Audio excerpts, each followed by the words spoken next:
And then he came back 3 minutes later, he's like, oh, I had no idea. I got you! I got you! Take that, you friggin' psycho!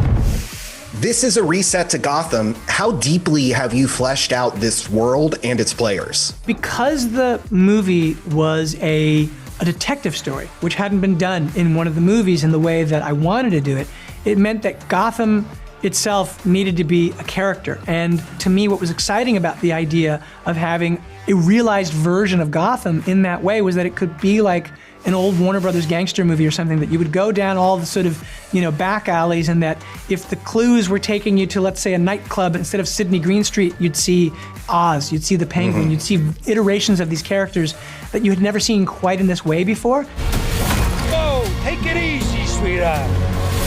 What was the reaction when you first stepped onto set in the full Penguin regalia? I felt pretty powerful. I don't know if anyone else was feeling my power. To be honest, I felt very protected. I mean, there was a lot of literal physical layers around me that I was hidden beneath. So I felt like I was in a sandbox. People didn't recognize me, like Jeffrey Wright. I had met him before that, just as myself. The first time I'd met him in full makeup and wardrobe, and I said hey to him, and he kind of looked at me and walked by. And then he came back 3 minutes later, he's like, oh, I had no idea. Everyone else gets capes, cowls, masks, makeup. Did you ever get jealous? Did you ever hope that Falcone would get like a jaunty hat? I had great glasses. Yes. I had a great scar, which was obviously somebody's nails. So no, as long as you have something, I'm sure Colin could say this, it could be the tiniest thing that can free you, Tiniest little thing. Shoes, the nails of a character, something just small that is just distinctly, and nobody may ever detect it, but just for you personally, you think you've traveled a distance. Wow, is that right?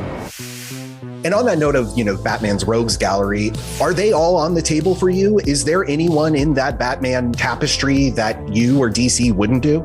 I will say that there is much I want to do, many characters I'd love to pull in. The challenge for me, because the world has a kind of sort of groundedness to it, would be to find a way to invent anything that we did through the lens of that kind of vibe. I mean, I tried to figure out a way even that it made sense to walk around looking for crime in a bat suit, right? And that's where this Drifter character comes from. And that was really taken from Frank Miller, Year One. And so I think that will be the challenge no matter what it is, but that challenge is actually really fun. Even just figuring out in the scene the way Rob looked in the suit, if you light him a certain way, and you can see this in the history of Batman films, there's always that one publicity photo where they're just got a lot of bright light on them, and you go like, gosh, that actually looks almost ridiculous, right? Even though it also, when it's lit the right way, it's the coolest thing ever, and it's like the comics. So that's sort of true, I think, of the Rogues Gallery, which is there's gonna be a way within the tone of this world to sort of, I think, put it through a lens and a filter that makes sense of it so you can believe it. The hell are you supposed to be? I'm vengeance. So there's more of Matt Reeves' Gotham to come. What would you like to see explored next? Oh, I have no answer to this. I have no clue. I'm just such a fan of Matt Reeves. I just think he's got just tons of integrity, and he's so passionate about film, and the regard that he had for the mythology and the origins of this world of the Batman and Gotham was astonishing, and it was infectious, So wherever Matt goes with it, I can't wait to see what he does.